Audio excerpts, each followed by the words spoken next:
Next up is our honored guest, Eva Galmendia, who is a PhD and a project coordinator at the Uppsala Antibiotic Center, and who's going to talk about global and transsectoral health threats from antibacterial resistance. So, welcome to the stage.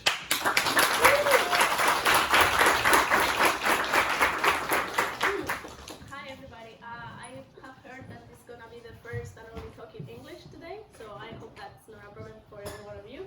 I'm gonna try to speak clearly and slowly, so I don't make a mess out of it. So I am a doctor in medical sciences, and I work currently at the Uppsala Antibiotic Center as project coordinator, and I will explain a little bit what our center does at the end of my talk. But the goal of my talk is to present to you the problem of antibiotic resistance, antimicrobial resistance as a whole. Why is it a global threat, and why is it so complex and so difficult to tackle? Because it's a very transsectorial problem. Okay, so I'm going to give a brief introduction to antibiotics, a brief introduction to antibiotic resistance, how does it work.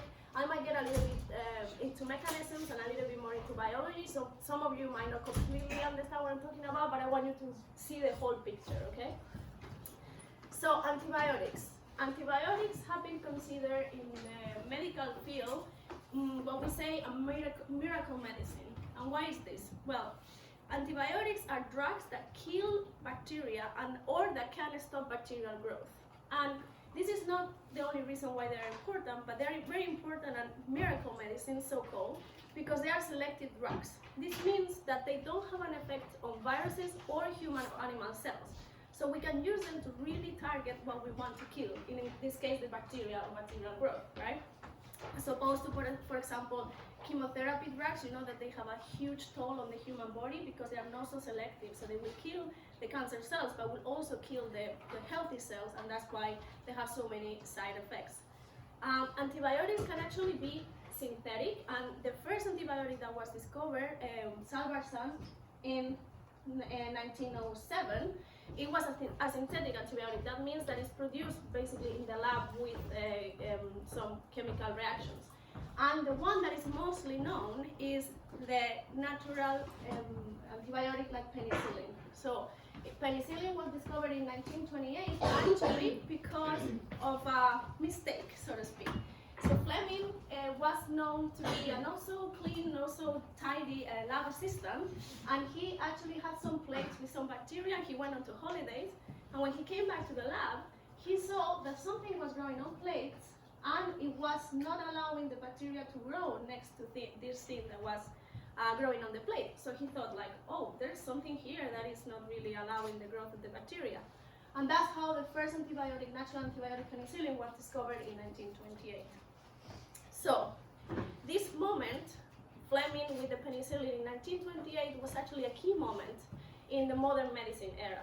This is because not only we were able to start killing the bacterial infections that before were pretty much a big problem in medicine, but also it pointed us to where can we find antibiotics. And this is like that they could actually be found in nature, right? This was a very big discovery. In 12th of February 1941, the first patient was actually treated successfully with penicillin, and since that moment, the death rates by bacterial infections decreased incredibly, and then it kind of was stable after the introduction of penicillin. And also under the Second World War, it was a big thing, because now the soldiers that were dying from infections in the wounds were actually being able to be treated and come back home safe. So this actually really changed the landscape of the medicine, of the modern medicine. These products were natural, they were less toxic, and there were more of them. Right now we know where to look for them. So the scientists went out and they were basically looking for antibiotics in the nature everywhere. And this is because antibiotics are natural products, because bacteria and other microorganisms have to have chemicals to fight against each other, right? So it's not that the bacteria or the other fungi organisms are making antibiotics for us. They basically are making them because they are going to use them to prevent bacteria growing in the same environment they are supposed to grow, etc. So as you can see from the first ones, penicillin, there was what is called the golden era of antibiotics, where we get a big chunk of different antibiotics being discovered, most of them actually from natural sources and natural microorganisms, of course.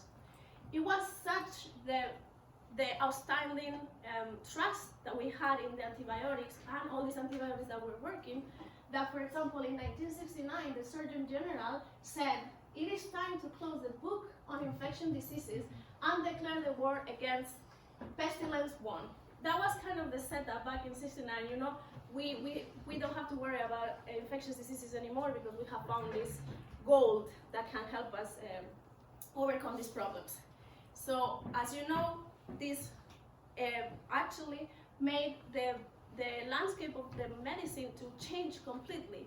And antibiotics, I can argue, that make medicine as we know it today. They're cheap, they're quick, and they don't have main side effects. So why not to use them as much as possible, right? So antibiotics, they don't only allow us to treat infections that before we were simply able to treat, and people were dying of pneumonia, of infected wounds. For example, this girl had a really bad skin infection, and then after treatment, she recovered completely. We could treat these type of infections, but also we were able to treat immunocompromised patients that are at most risk of getting infections. If we have antibiotics that can work, we can treat those patients, like cancer patients or transplant patients that need antibiotics being working. And also, the presence of antibiotics allow the development of advanced surgeries, like, for example, hip replacements or routinary or needed C-sections. These are surgeries that are not life or death surgeries. If there were a huge risk on doing the surgeries, you wouldn't do them. This just basically increase the quality of life of our population. So as you can see, the presence of antibiotics, of working antibiotics, is crucial for the medicine as we know it today. So, what's the problem? Well, the problem is that because they were so quick, they were so cheap, and they didn't have main side effects, people started to using them a little bit too much, and also using them not in the right ways. This has led to an accumulation of resistance. And I'm sure that many of you have heard in the news things as this.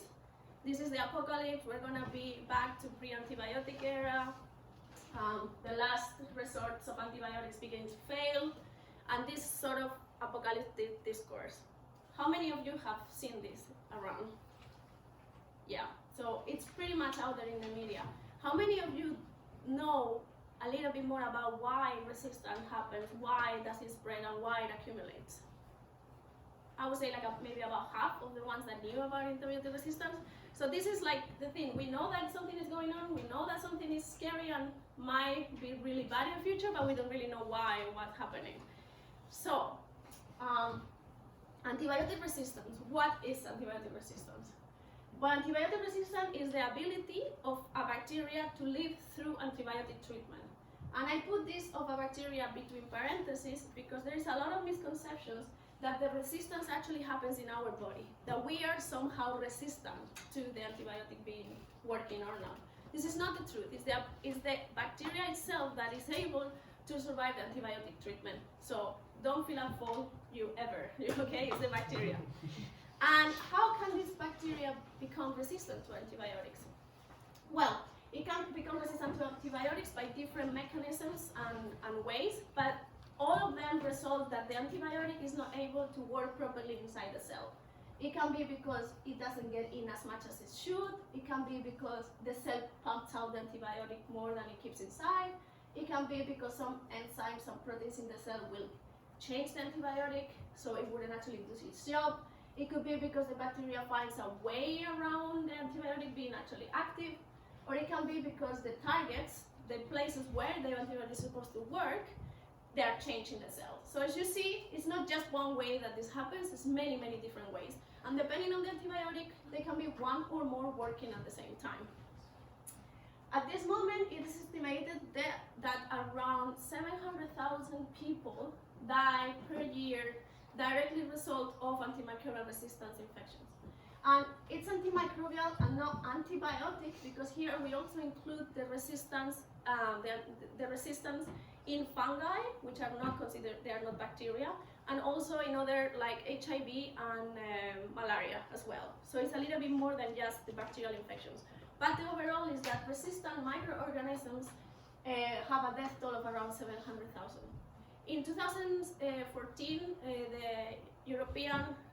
the United Kingdom commissioned a review to really assess what would be the effect and the death toll of this problem in the future if things wouldn't change.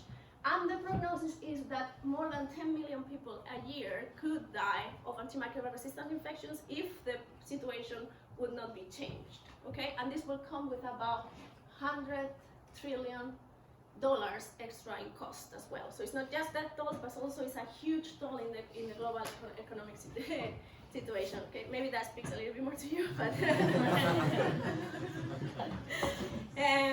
so the question is, how did we get here? Okay, why are we in this situation where if we don't do anything, we might end up in such a bad place? Well, this is actually a pretty complex problem because resistance cannot just be understood by how the genetic mechanisms, the mutations, actually make the bacteria resistant. It also has to do with the antibiotics use and misuse and overuse that might be done by the different regions in the world. And it also has to do with hygiene and the environment, right? Because hygiene will actually tell you how many people are getting infected. If you don't have infections, you don't really need to use antibiotics, right? And also the environment, because antibiotics are not only used for humans, are also used for animals that need to be treated. But on top of everything, a long time ago, they actually were able to discover that antibiotics, they don't really know why, are growth promoters in animal husbandry. That means if you give animals antibiotics, they will produce meat faster. So you can imagine how this was a game changer for the farm industry, because you can actually produce more in less time, which means more profit. So this is also a very big problem. And putting all this together, we also need to think about transmission. Transmission of both resistant bacteria between the environment and between humans, and transmission of the genetic mechanisms that promote the resistance between the different bacteria. So there is a huge mess that we all need to kind of think about it together to try to come up with solutions to this problem. Yeah, so this is not just all of it, but all together. So when we talk about genetic mechanisms and the antibiotic use and misuse, is actually super connected. And I want you to read the following quotes, okay? It is not difficult to make microbes resistant to penicillin. The time might come when penicillin can be bought by anyone in the shops. The thoughtless person playing with penicillin treatment is morally responsible for the death of the man who succumbs to the infection with the penicillin-resistant organism. Who do you think said this, and when do you think this was said? Any shots? Do you think it was like recently? No. No, it wasn't. You? No, it was Alexander Fleming. Yeah, this was actually Alexander Fleming in his Nobel lecture in 1945, who already warned that these things might happen.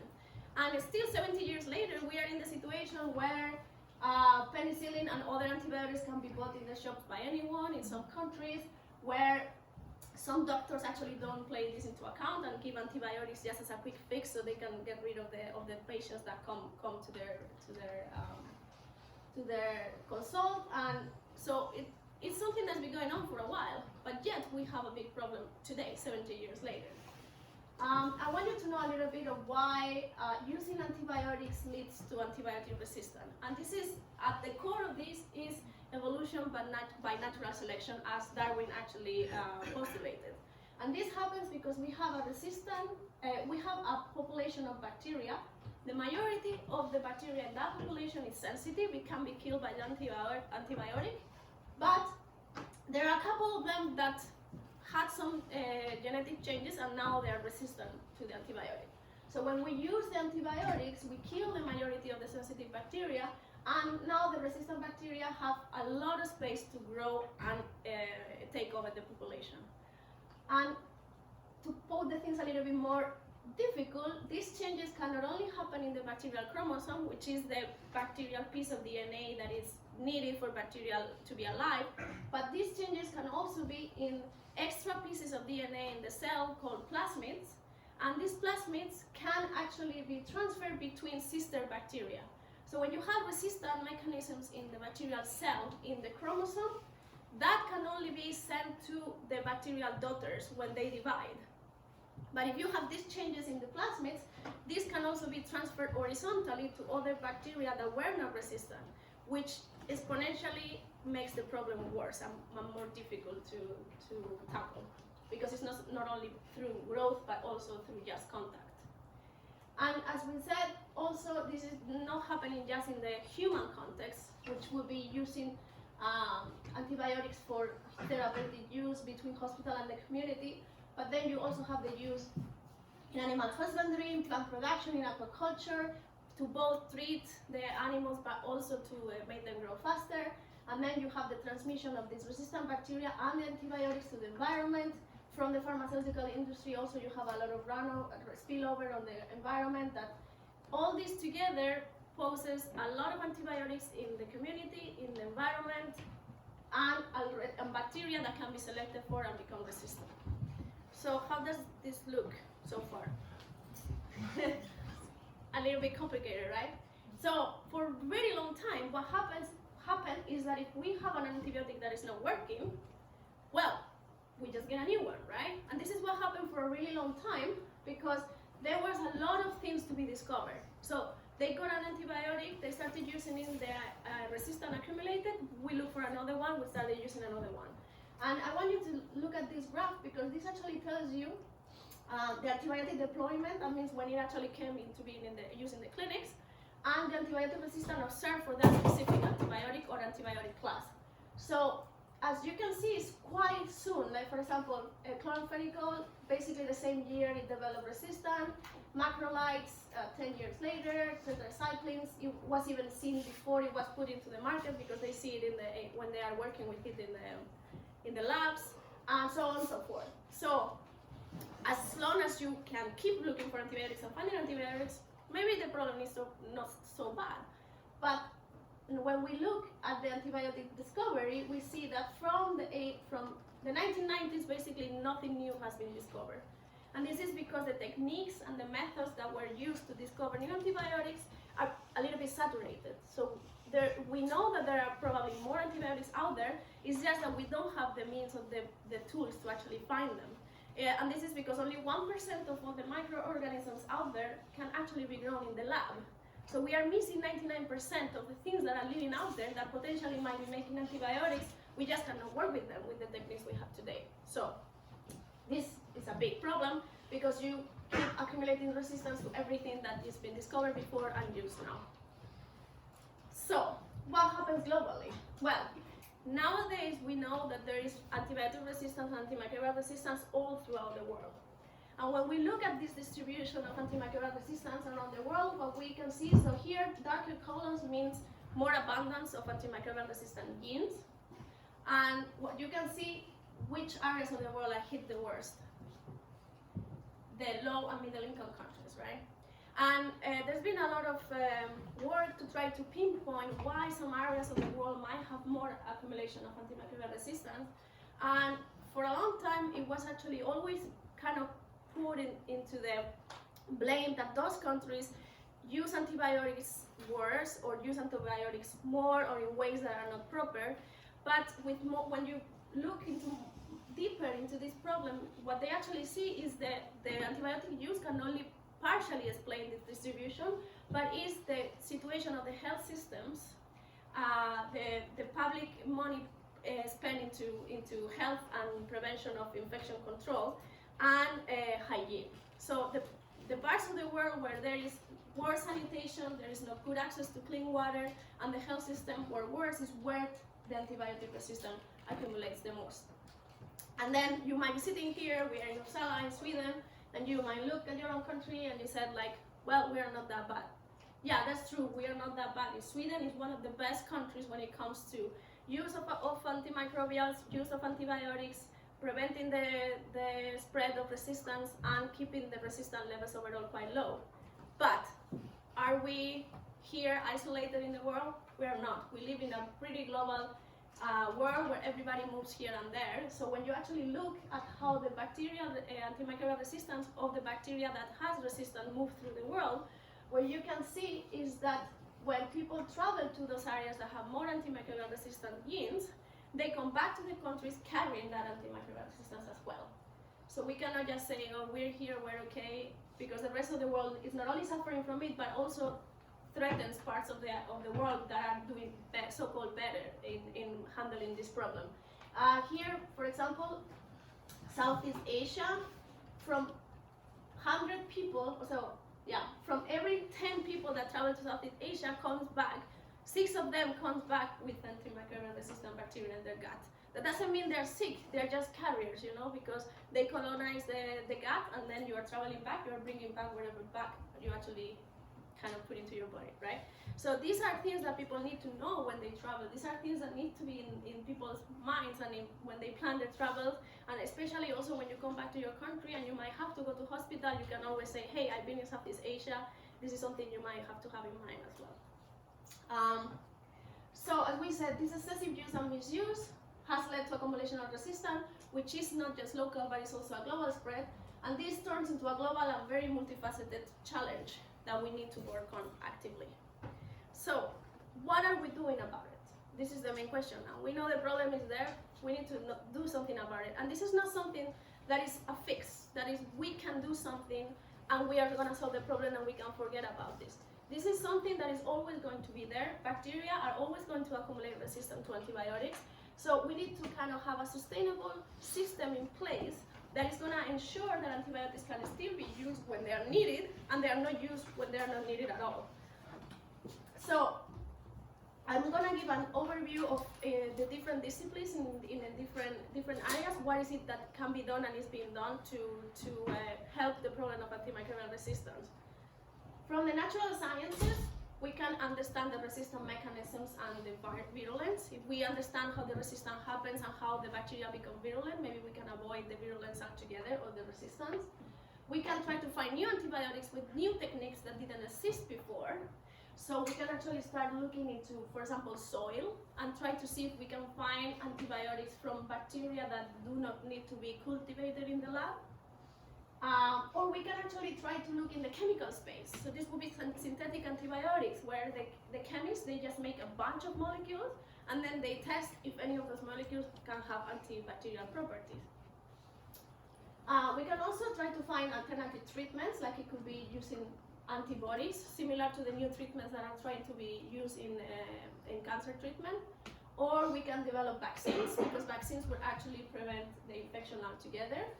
Or we can also use these bacteria viruses as targeted treatment for bacteria as well. The same as we have viruses that infect us, bacteria have viruses that infect them and are able to kill them. Maybe that's also a solution. And when it comes to technology, what we need is better, more accurate, and faster diagnostic tools. And this is because so far, when a patient comes into the clinics, the treatment of the antibiotic, or the treatment that is gonna get, is pretty much empirical. That means that you are not really testing which bacteria the patient is infected with. You just think is the most common one and you give antibiotics for that most common one. But sometimes that's not the case. So at this moment, generally, we need up to 4 days to actually know which bacteria is infecting a patient and which antibiotics we can use. Here you can test which antibiotics you can use. What if we could actually bring to the clinics a system that in 60 minutes would actually tell you which bacteria is it and which antibiotics you can use? We will prevent the use of a lot of antibiotics that might not actually be needed, right? When it comes to the economy, we have a big problem, and is that we need new economic models that support the research and development of antibiotics and diagnostic tools. And this is because the majority of the big pharma has retired from the antibiotic business because simply it's not profitable anymore. You don't want to have a company that has to make an antibiotic that the sole purpose is to use it as little as possible, right? You want to sell as little as possible. So the normal linkage between sales and revenue doesn't work for antibiotics anymore. when you look at how much do they have to spend in money for the development of the antibiotic and how many years they will have to actually be using it, it's just not profitable. So a lot of the big pharma are not working in antibiotics anymore. So new economic models need to be developed in order for the big pharma to come back to the antibiotic business. When it comes to the clinics, what we need is better infection prevention and control. So there is no infection, then there is no antibiotic use altogether. A screening for colonization in risk patients. This is what we were talking about. When you travel to a place and you come back to your country, you might be carrying antibiotic-resistant bacteria. If there is a screening in place that will actually check for that and it will prevent the further transmission of these resistant bacteria, then that could actually prevent for patients that are immunocompromised and they have problems to actually get infected with these resistant bacteria. Because when you are colonized by it, you're not getting sick. It's just that you might make someone sick and then it's a problem when you need to treat. And all of this together has to be with a proper use, you know, come and prescribe antibiotics appropriately. Because what you want is just to use the antibiotics when you really need them and nothing else than that. With that, you can ensure that you are going to have antibiotics working for much longer.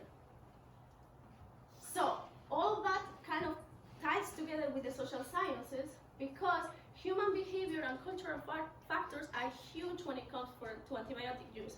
As I said, here from Sweden, we can think about what is the rational use of antibiotics, but then when you translate it to another part of the world, it might not be the same, right? When you are a farmer from a low-income country, what you need is your cows to survive so you can sell them, you can make meat, you can make money, right? And then you're going to use whatever means will actually get you there. And in this case, is to use the antibiotics, right? This is not rational from our point of view, but from their point of view, it's the most rational thing to do. So you need to kind of have all these things in mind, all these anthropology factors, in order to change the behaviors and the usage of antibiotics around the world. And of course, we need awareness and knowledge, like we're doing here today. Talk to people about the problem so people are aware that this exists and what are the ways that they can contribute to the problem not getting worse than it is today. And you are all politically involved people, so I wanted to talk to you a little bit about the policy as well, so you know what can be done politically about AMR and what is the current global situation when it comes to policy. So from policy, we can actually control the antibiotic use. This is one of the most, rational things that come to mind. It's like, okay, the governments can say antibiotic can only be used in these and these situations and with these conditions. It can also enforce stewardship, and stewardship is the culture in the clinics and in the veterinary institutions of how antibiotics are used. And it can also have in place a surveillance and monitoring systems that would actually know where the resistant bacteria are, how do they move around, and have an overall overview of the situation of the resistance in every country and globally, hopefully. So, how does the global policy timeline looks like? And I'm going to only talk about the recent years because it's where there's been the most amount of movement. So we have from 2014 to nowadays, future. And back in 2014, as I mentioned before, the Prime Minister of the United Kingdom commissioned a review on antimicrobial resistance because they already knew that this was going to be, and this is a very big problem globally. And although the results of this review didn't really come out until 2016, the first reports that came out of this work is the ones that said that 10 billion people might die of this and $100 trillion would actually be of economic cost. So all these numbers were starting to be thrown around and the problem was very big. So already in 2015 there was a global action plan on AMR by the tripartite. So the tripartite actually works for human health, animal health, and the environment, so all put together. And it was also when the Sustainable Development Goals was, the agenda was actually launched by WHO as well. Then in 2016, the United Nations General Assembly actually drafted a resolution talking just about antimicrobial resistance. And the action plans and the strategies were started to be implemented and put in place from the different organizations. In 2017, actually, the United Nations created an interagency coordination group whose solely work was to look into the AMR problem and write key recommendations on how globally this actually should be put a move forward. And it was actually formed in 2017, but the recommendations came actually in 2019. In 2018, there was the WHO GLASS report, the first one, and the GLASS what it's looking for is a surveillance of the antimicrobial resistance across the globe. So this is what we were saying, that the policy can actually be done to monitor and look about where these antimicrobial resistant bacteria are and how do they move about. And then from the future, well, the next steps will be to follow on the interagency recommendations. And I'm gonna go quickly through what these recommendations are, although they might sound pretty logical to you when you hear that what they say is that there should be an accelerated progress in countries, that there should be innovated to secure the future, more collaboration between countries, and investment for sustainable response. That means that we are creating systems that would actually stay and work for a long time, and strengthen the accountability and a global governance. And this global governance is basically setting up in place a big group of people working for this globally and not just locally or in different nations separately, but some coordinated work. And as I mentioned before, the Sustainable Development Goals, have you heard about them? A little bit, right? So you know, it's 17 goals that are trying to reduce poverty by 2030. It's a little bit, I would say, very high demand. This is like big goals that 2030 is not that far away when you think about it. But I think it's good to have these like high goals that will make people work. And every goal has different indicators. That is what the member states can report on, basically something that can be measurable, that can be reported back to the United Nations and to the WHO. None of these actually are directly related to AMR, but there are 5 goals that are really, really integrated with AMR. One of them is the no poverty, because the World Bank projects that 24 million people might fall into poverty by 2030 due to antimicrobial resistance infections. Also zero hunger, because AMR threatens the sustainability and security of food production and the life of the farmers. Good health and well-being, this is kind of logical, right? There is an increase in common infections and at risk with non-vital and modern techniques in medicine. The number 8, which is decent work and economic growth, since the GDP is expected to decrease by up to 3.8% by 2050 if the situation doesn't change. And number 10, which is reducing inequalities, and this is because, like everything in the world, when there is something bad going on, it will affect more to certain parts of the world and certain parts of the society than others. So women, immigrants, refugees, and children are more at risk of AMR than the rest of the sector, so increases the inequalities. And actually, these allow us for new narratives to pull political movement, political action, and be in the key spot of why AMR should actually be taken seriously and should actually have political response and money moved into the solutions. WHO actually proposed a new indicator of goal 3. This was not there before. This is actually put forward now, and people around the world could vote if they thought this was a good indicator for the goal 3, which is the health and well-being. And this goal will be reduce the percentage of bloodstream infections due to the most dangerous and resistant organisms. So if this actually goes into the goal, into the indicators panel, that would mean that countries will have to actually actively work to reduce the number of people dying of these bloodstream infections. And just a little bit about European initiatives. The Joint Program Initiative on Antimicrobial Resistance is looking for global coordination of AMR research, and has been able to move 67 million euros so far. And we should be really proud here in Sweden, because Sweden was the president of this program for the first 6 years of the program, and it actually holds the secretariat of this program at the Swedish Research Council. So we are really actively working on this every day and being part of this.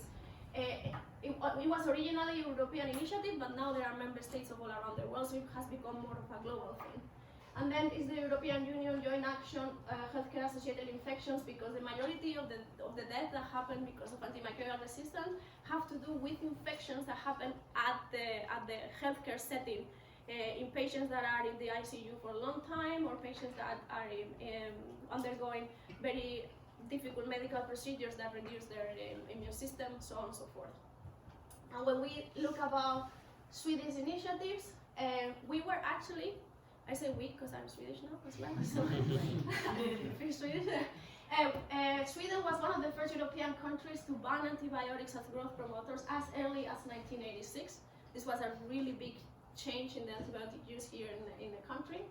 And following a resistant pneumococci outbreak that happened early in the 90s, the Swedish government created Strama, which is a network that works coordinating local and national work to monitor, track, educate, and communicate around antimicrobial antibiotic resistance. And the work of Strama over the past 20 years has reduced the antibiotic use in the country by 40% without actually affecting the outcomes in healthcare.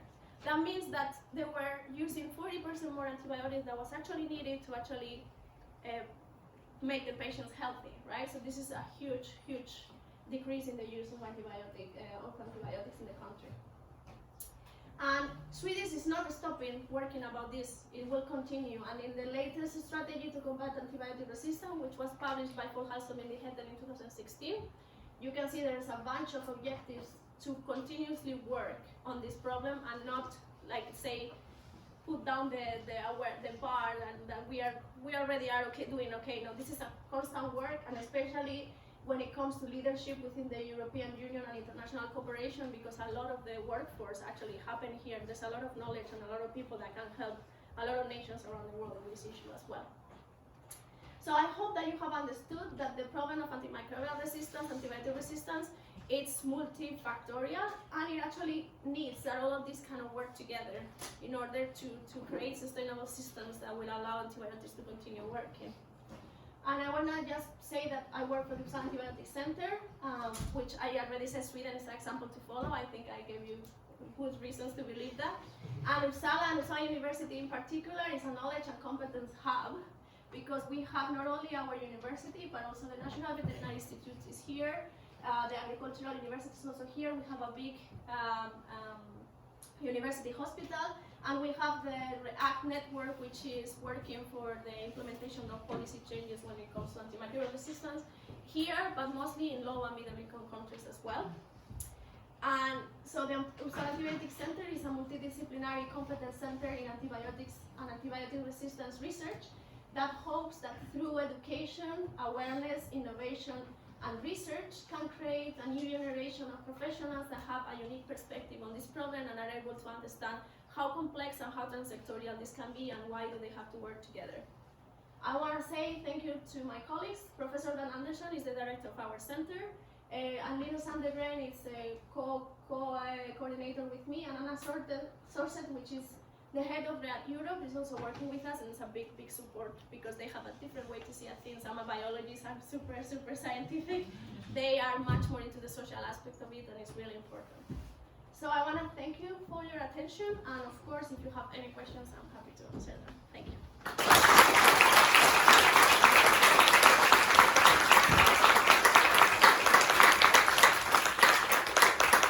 We have some time for questioning. Yeah. I was wondering, is animal welfare a factor in antibiotic use? It is. We debated it a lot. It is very big. I didn't want to get into that because I can talk like 3 hours instead of 15 minutes about it. It's really important because well, you want animals to be healthy, right? And you don't want to ban the use of antibiotics to make animals healthy, if they have infections. But what is being shown, especially with the sample of Sweden, is that if you have a system in place that really takes importance into the welfare of animals and is able to ensure good conditions so animals are healthier and they are not getting sick, has a huge impact in how much antibiotics you need to use to keep them healthy and to be able to make ends meet, right? Like when it comes to food production and everything. So it is all super interlinked. It's what is called actually a One Health approach, because you need to have it in mind the environment, the animal husbandry, and also the human use of antibiotics all together to try to get to the good position. Yeah, definitely. Yes? when it comes to talking about this, what do you think is a good way to talk about it so it doesn't sound like the sky is falling? Because as you pointed out, some of the headlines look very, the world is coming to an end. Like if we were to talk about this to people, policy, whatever, what's a good way to like start talking about it in a productive way? Well, I think what happens with this is that there was someone I interviewed recently, and he was so good because he said that when in the movies you see the apocalypse, you know, it's something that happens like quickly, you know, like there is this big problem that just like changes everything in one moment, and the movies never tell you what happened the 20-30 years before that moment came, right? And it is true that if you keep using this fatalist narrative, people will actually get saturated of it and not pay attention to it anymore because they don't really see that anything is happening. Not to them, because it's like a personal thing, right? So I do think that a way perhaps to talk about it is to make it a little bit more personal, right? To hear the stories of people that actually been suffering from AMR. And it might not be this super big apocalyptic type of narrative, but it will be more about this is a problem that nowadays is affecting people and how it could affect us. Me personally, if for example I need to have a C-section because I cannot deliver my baby, is it gonna affect me? I get infected by a resistant bacteria. So maybe talking a bit more on the personal side and on the near effect that could have to people could be a way to talk about it. Any other questions? Yes, you talked about that we need new economical incentives for the pharmaceutical companies. Is there anything that has been tried? Is there any projects? Yeah, so there's actually a lot of work done by economists looking into different incentives that could actually be given to companies. Like there are what are called push incentives. So these are money that is given in advance for them to go into working, and there's also pull incentives, which will be, let's say, rewards, market rewards that would actually be given to the companies when they hit several different milestones or get to different stages of the research and development of antibiotics. There's also, for example, people working to see if we could have a system where you reward the companies for the time that the antibiotics is working, right? So then they will actually have to also work in preventing the accumulation of resistance to the antibiotic, because that would actually end up in more revenues afterwards. But this is very complex. There's also the idea of creating this public pharma. So the money is actually coming from the governments and for public funding, and it's not for profit because you don't really need to make more money. You just need to kind of cover the cost that it was to bring the antibiotic into the market. But for that, the government need to wake up and they need to see, like, okay, where's the money? Can we put it here? But it's really expensive to bring new antibiotics into the market. I think it's estimated that every one costs like $1 billion. So it is a lot of money that needs to be mobilized, sadly. But. Do we have a last question? No? Okay, then a very big thank you for this amazing lecture. And a round of applause. And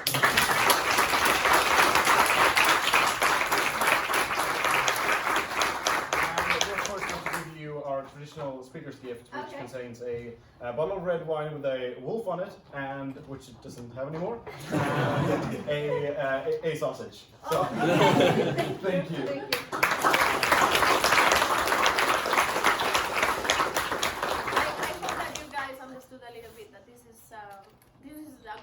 That should we have in mind, even as bad as climate change. Sometimes the discourse is a little bit similar, but it has not made it maybe into the same headlines as climate change. But it is there. We need to think about it and have it in mind.